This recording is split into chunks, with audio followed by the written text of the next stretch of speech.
Co mě sem lezete? Jsem v košilce. Smrádek jako cařirádek.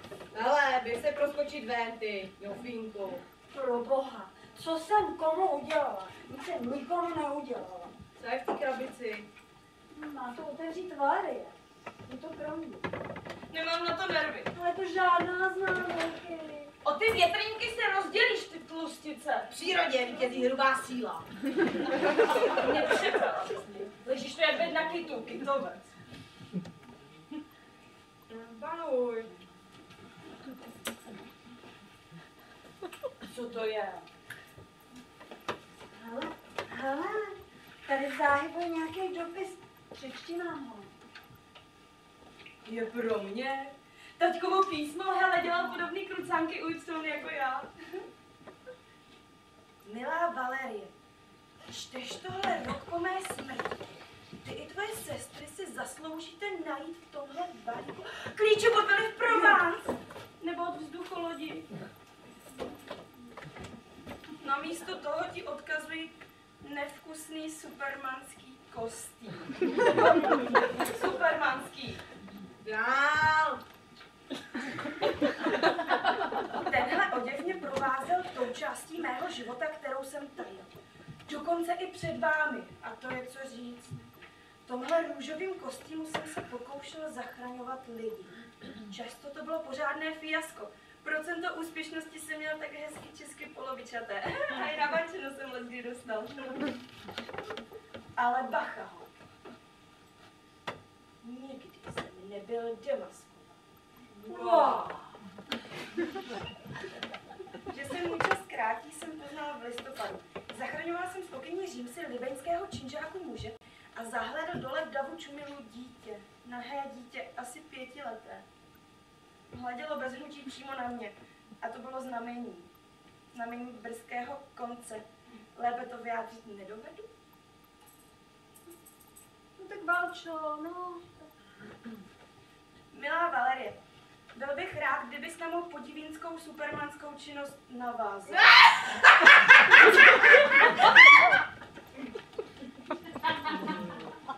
Čteš dopis trojúhelníku svých sester, takže se připrav na roziny jízlivosti a obě mé milované dcery pozdravuj. Taťka. No, krása. Výzva, co ty na to?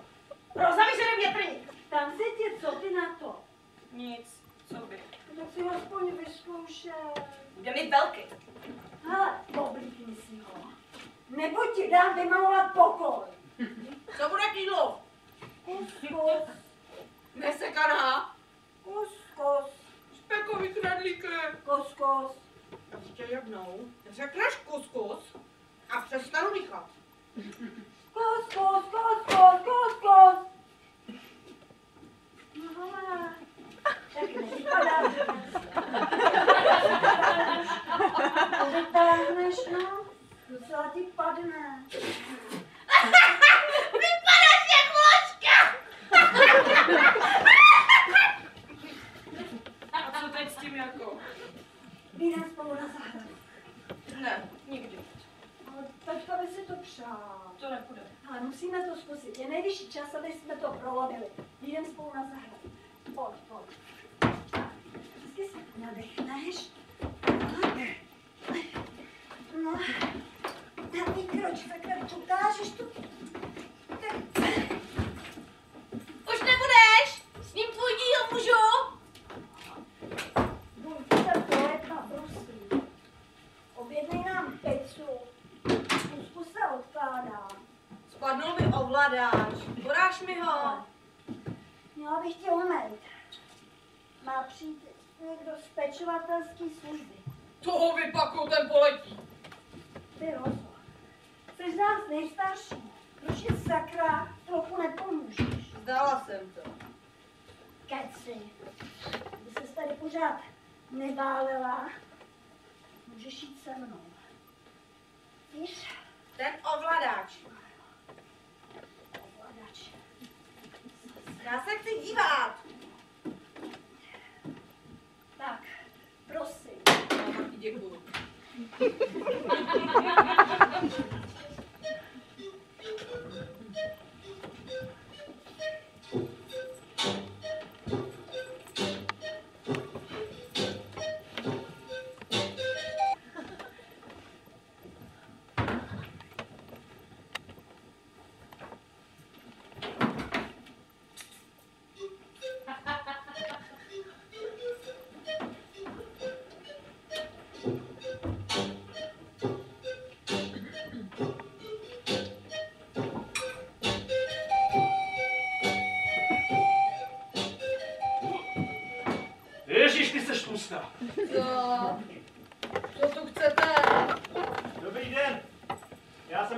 pracovník ze sociální služby, Sdružení Kapka Něj. Nikoho tu nechci, jsem spokojená. Nazdar. Nazdar. Vyprovodit vás teda nepůjdu. Dobře, Bčko. Co? Ty hele, mám zavolat policajty. Ne, no. Já vás zkusím otočit na bok sám.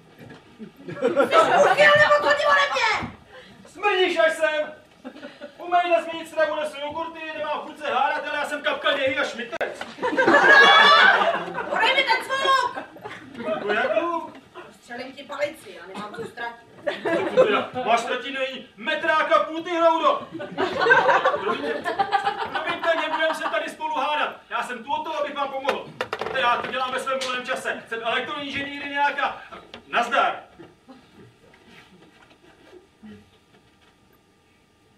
No ale, to je čokoláda. To je výborný film. Tam je Juliette Binoche. To je krasavice. Jako mám ji radši v Anglickém pacientovi nebo v Husárovi na střeše, ale v tomhle je taky nádherná.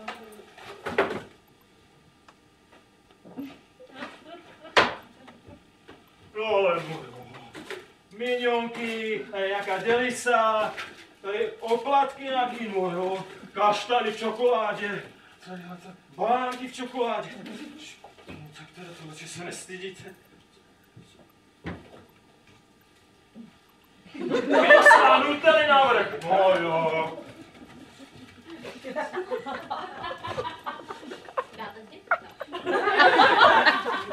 Ne, vidíte to sladký jak cecek. My musíme zubnout, milá paní, víte? Vitamínky a zrní a přípravky různý, co nás zbaví škvarků z toho, z těla. Přišel Johnny Depp. No tak to já tam mám radši Keren Moss. Jo, ta je v tom taky dobrá. To mi povídejte. Já mám nejradši, víte, jako Maggie. Ve sněhovém dortu. S Alanem. No tak pro dnešek stačilo, jo? Tak, hezky tohleto papát. Tohle žádný sladký, jo? No a já zase přijdu. Nazdar!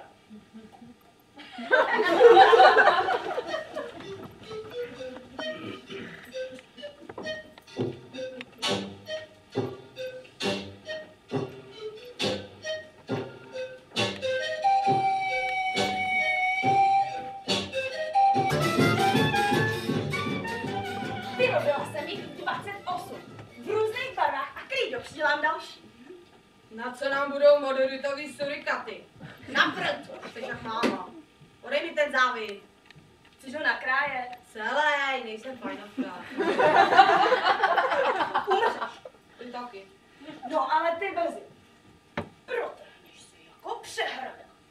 A potečou z tebe šlichty takový jádrový knedlíčky. Jak to tedy Jones ve smyslu života? Aspoň tu spokojená. Pořád ti to chutná. Nevím, nepluj. Asi jsem dneska někoho potkala. Zase u Mám televizi. vizitku. Zase u televizi. Nech toho. A ty povídej koho. Vodí na provaze 9 psů. A má takový krásný vrásky. Tady ho. Utečeš s ní. To je dobře. Tady máš surikatu, chceš oranžovou samičku? Ten hábek nevyrazíš nikam. Ne. Už asi víme, proč taťka nebyl pořád doma. Protože zachraňoval lidi venku. Když mamku doma zachránit nedokázal. Pustíme si go z dobra. Duch doby se už ji nikdy nevrátí. Vše spěje ku konci. Proto je důležité zažít to nejlepší ze své generace, kde jste. Chytá příliš, musím uklidit. Co počká? A na koho pak asi? Co by se mě zeptat, jestli nejsem zamilovaná? To už tady bylo. Dones mi kolu. Jsi zamilovaná? Ne, nevím nic. Stárnu a nechytám se. Tady ten joghurt, halaj. Roza tu měla šamstra. Jo, tak mi jde na rakev. Stávám na noční. nás byli. Nemuseli umírat, tak dělají chytrý. Já jsem tady spokojená. Podle mě venku nic není. Aha. Teda je, ale jako nic podstatného. Tady. A tady máme všechno důležitý. Mám tu sbírku z fotky, talismany, tajný tunely. Já mám hroznou radost ze života, víte? Akorát nesmí umřít Róza. Vy pojďte, chci se dívat. Měla bych tě umést. Zítra. Dlouhé týdny zvolna plynou.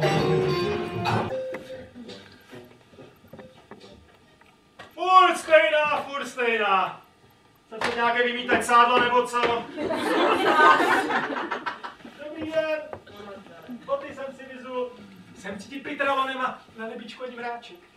Díky jsem si nachystala. Vedle. No to je kladívko.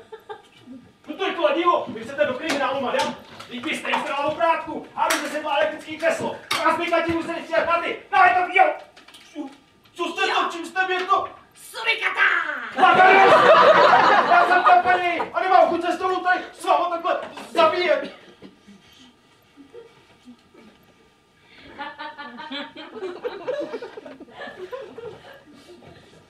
To jsem tady dost chtěl žít. To je můj zadalovaný fantom. Jak ona zjistím, že má dceru černošku a ten chlap tam dělá ty fotky, že jo? Co mi nesete? Jogurt. Ale žádný přebalování a mytí, je vám to jasný. A ty tvoje bombardáky se tak zvědaly.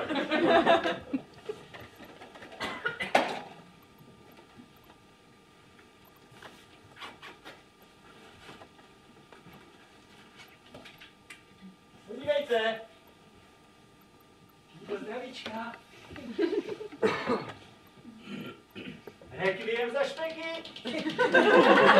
Já se to nedostanu. Ale jo. Já vám pomůžu.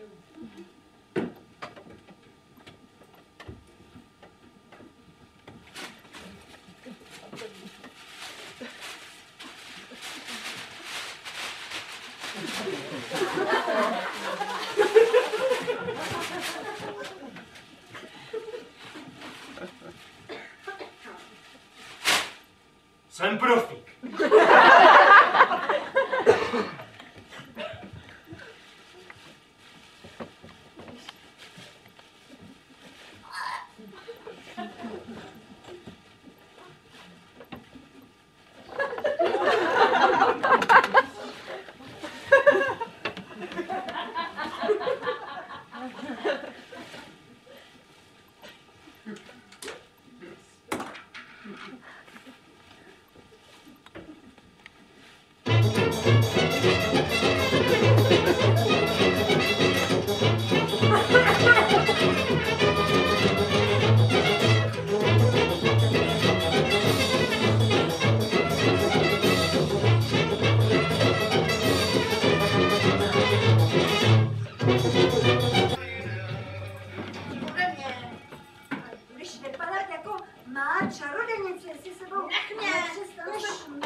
No jasně, my z Prasnice. Moje první a třetí brada předstírají, že mezi nima žádná další už není.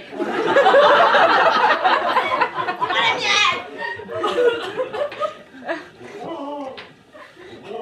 Pan Majestika, už jsou tady!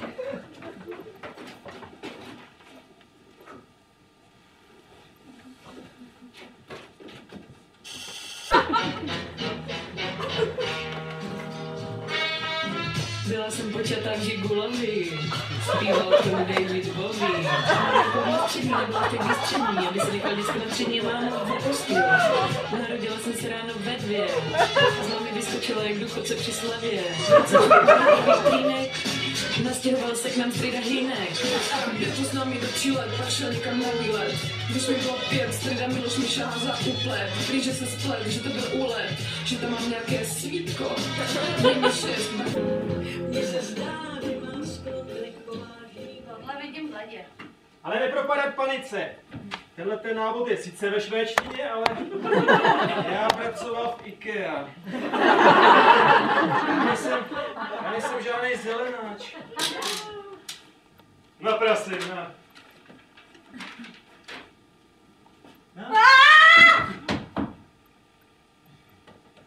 To se někdy stává, víš, miláčku. Tak, pěkně. Všimla jsem si.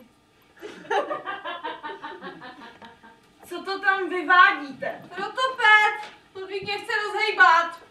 Ludvíku, rozhejbej! Neboj se, já to pustím citlivěji. Nepraskne to pode mnou. No tak to jediné netuším, miláčku, ale... Nepustíme si radši adaptaci. No tak jsi záživější než mravenci. To tam říkáme Restýpové, ten chlápek ze středních zubů, víš? Lovec orchidejí. No zaber, jedu trošku, opřu se do toho, jsem tady s tebou. No, jeď, no, dělej, no, zaber, prosím tě, netvář se jak pan Majeru toho. No. Umřem spolu. Dej mi pusu.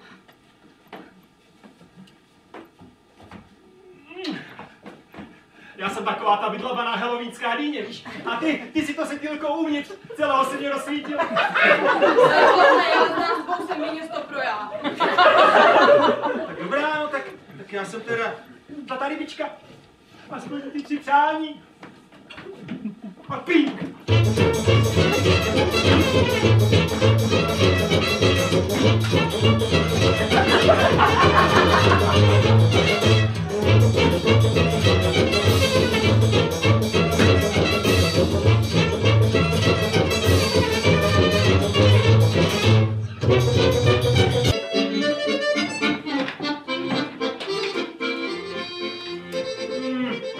Karbanátky roku. Voda, že nemůžu. No tak pro jednou. Jeleno, co do nich dáváš? Taťku Frece. Jeho milenky, daj půl. 300 gramů mletého masa. Půl kráva. Půl váš. Housku na kostičky, namočíme v mléce, mléko vyždímáme, přidáme 1 vejce slivovice, nastrouháme mrkev, petržel, selér, osmažíme na másle, čímž dostanou gargoše příjemnou vlhkost. Sušená rajčata v oleji nasypáme na kousky, hrst parmezánu, sůl, pepř, petržel, olejná, aby byly uvnitř takové krásné, kulatý, zelené. S láskou promícháme, tvarujeme, smažíme a podáváme. Mamka by si taky dala. Volno. Jsi tady. No.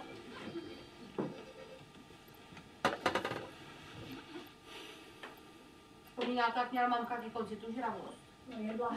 Ale houby žravost měla.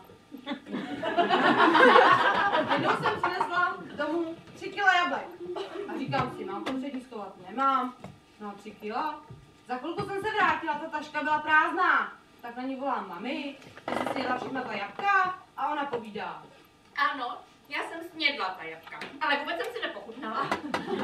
Řekla jsi to, přesně jako ona. Pokaždé, když něco snědla, tak řekla, ano, já jsem to snědla, ale vůbec jsem se na to nepochutnala. Maminka už šla.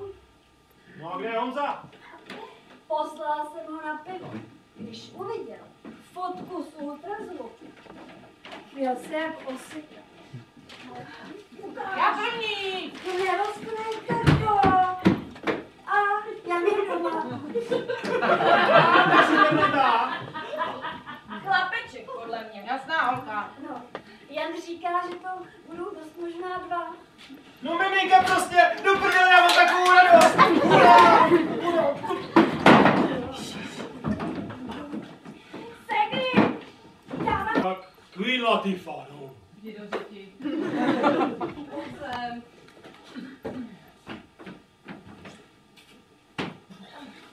Tak jdete už! To bude, už jdeme.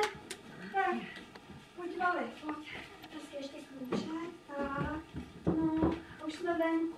Tak no, Umřu. Sakra, nechala jsem tam slamák. Vracím se. Ale lásko, prosím tě, lezeš jak přetržený krab. A já ti pro něj dojdu. Jo.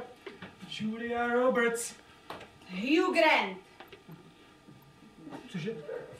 Co jsi to řekla? Hugh Grant. Ty jsi řekla Hugh Grant? To já nikam nejedu. já jsem se pomohl. Víko, ještě ty, babně. Juga, ty je těsný. Tak? Ne, tak pane, tak pojedeme. Já jsem venku! Já jsem venku! Já jsem venku!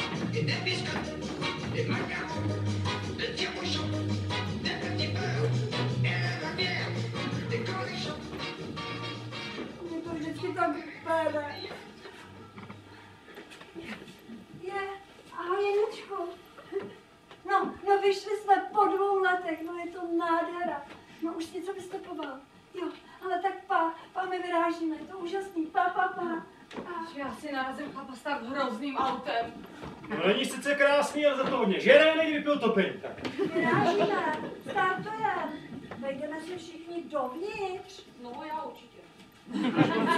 Je to ne, prosím. No jsem těhotná, já musím kokínku. No, Já budu taková hruba, já jsem vůbec šla. Do lesa. Mám takový divný pocit. A navíc je pěkně nadržena. No, tak. No co když je ohrožený on? Aha. Víte, proč bych chtěl být Vietnamec? Ne, že protože na konci vietnamských pohádek se hlavní hrdina úlevně rozpustí v muze. A v českých pohádkách dostane za ženu princeznu. To já jsem na princezně odkázaný. Jsem závislý. Když nám se ženou umřel vztah, tak jsem se stal závislým na své dceři. Dosadil jsem ji na místo své partnerky a rozhodl se, že ji snesu modré z nebe. Abych ji vynahradil smrt rodičů. Ale vy jste přece neumřeli. Já to bral, že jo. Ale byla to chyba. Děti se za pár let vytratí a člověk zůstane doma sám jen s tím druhým. Teď už tu chybu neudělám. Jsi moje princezna. Děti budou na druhém místě, na krásném druhém místě.